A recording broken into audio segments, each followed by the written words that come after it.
Hi, welcome back to the garden. Before we go outside, let's take a quick look at these. These are my Swiss chard seedlings. I planted these about 2 weeks ago now, and they're starting to come up. Now, I planted two relatively old seeds in each of these containers, and I've got 1, 2, 3, 4, 5, 6, 7 came up out of what should have been 12 seeds. And this is Miracle-Gro potting mix, and as you can see, I've got some sort of fungus growing in there, and the same thing over there. But it doesn't seem to be affecting my seedlings yet. My goal out of these 12 seeds was to get 3 or 4 plants, so I'm still doing pretty well right now. Okay, let's go. Okay, welcome to the outdoor garden. Let's start with the beans. So this bed, we've got several bean plants, and these beans were entirely just, oh, hi dogs and goats and other dogs.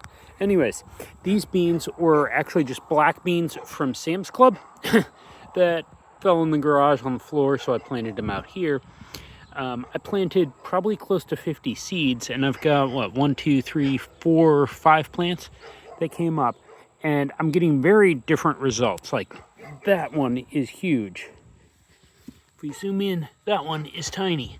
And yes, I know I've got weeds in here I need to get rid of. Get rid of that. And this one is actually starting to put flowers on for the big one. So hopefully we'll get some actual black beans out of that. Oh, black beans. Now, normally commercial black beans, or any commercial beans, are bush beans, not pole beans. But given this long strand coming up here, I'm kind of wondering if this is actually a pole bean and is going to wish it had support.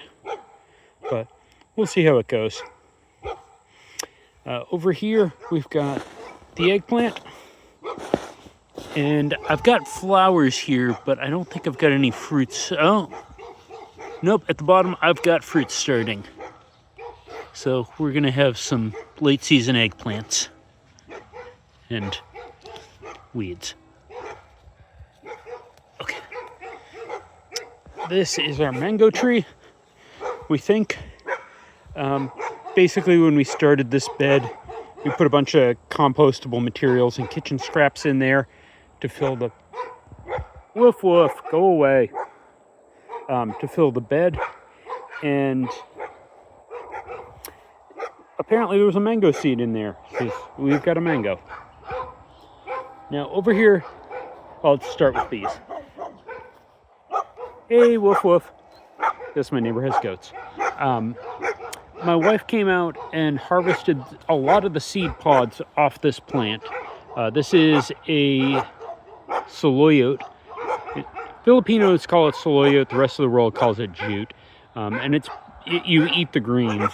And it's not producing much greens anymore. We're just letting this die. But we're taking the seed pods off it. And the dog got out of my neighbor's fence and has chased runners. It's been generally problematic. It's also on my property, but it's not messing with my chickens. It's just making noise. Anyways. There's the soloyote. We're just letting these die off and replanting. We haven't been watering clearly. I think we're just going to let these die, harvest them.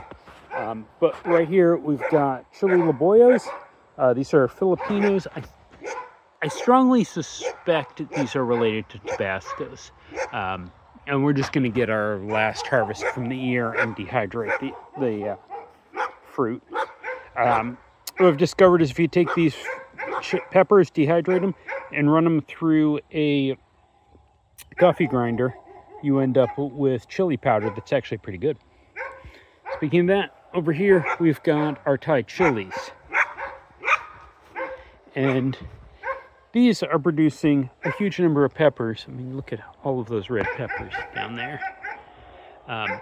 So I got to harvest this And we've even got flowers coming on some of these. So these really need to get harvested so the plant can focus its energy on those new fruits. Over here, we've got some more chili laboyas. These ones seem to be doing a lot better. They're close to the house, and that tends to keep them shadier. So they're probably doing better right now when it's really hot out. I know it's November, but I'm in Texas. It still gets into the 90s. We've got more of the Thai chilies. And over here, I've got my volunteer cherry tomatoes. I planted cherry tomatoes here like 2 years ago, or a year ago, something like that, and didn't harvest them, so I ended up with a lot going like that, with just dropping out. And surprise, surprise, you put a bunch of tomatoes in the ground, or on the ground, you get more tomato plants. So I'm not really taking care of these or even harvesting them. Next year, my hopes are to put a trellising system in this bed. So even if we do get volunteer tomatoes, we're probably just going to cut them off. And my guess is, since, as you can see down there, I'm not keeping up with harvesting the peppers, and a lot of them are falling on the ground. So I'll probably get some volunteer peppers too. Oh, one thing that's interesting to note, I've got a lot of wind coming across here.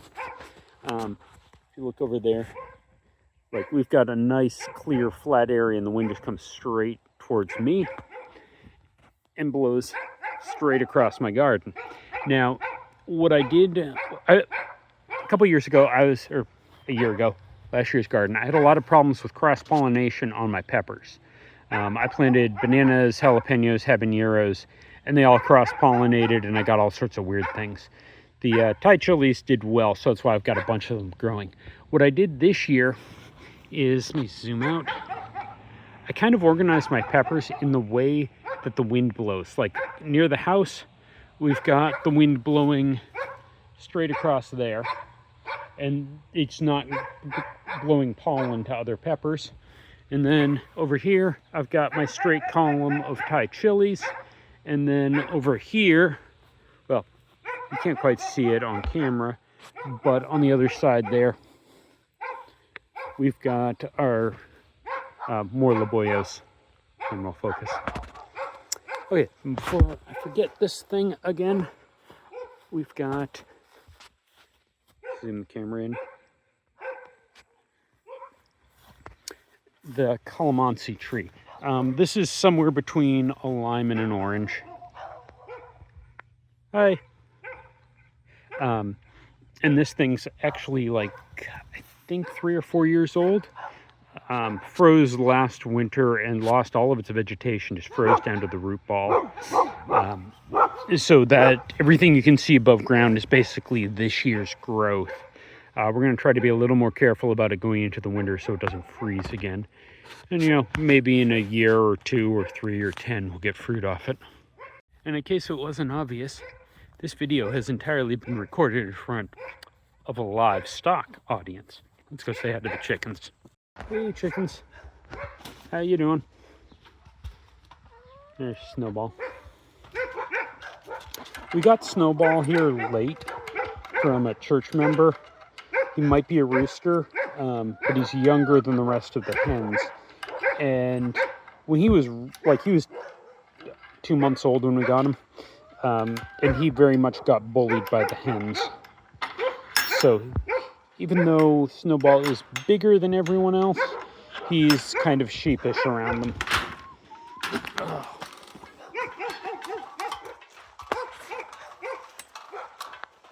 He's also tends to jump up on my lap when I sit down in here.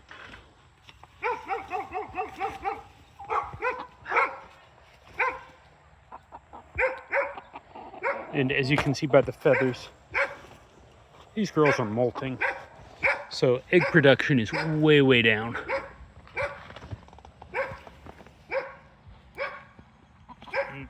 I was getting like 5 eggs a day, and it's down to maybe 3. Yeah, he's a lap chicken.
I'm pretty sure picking the camera is her way of saying don't forget to like and subscribe.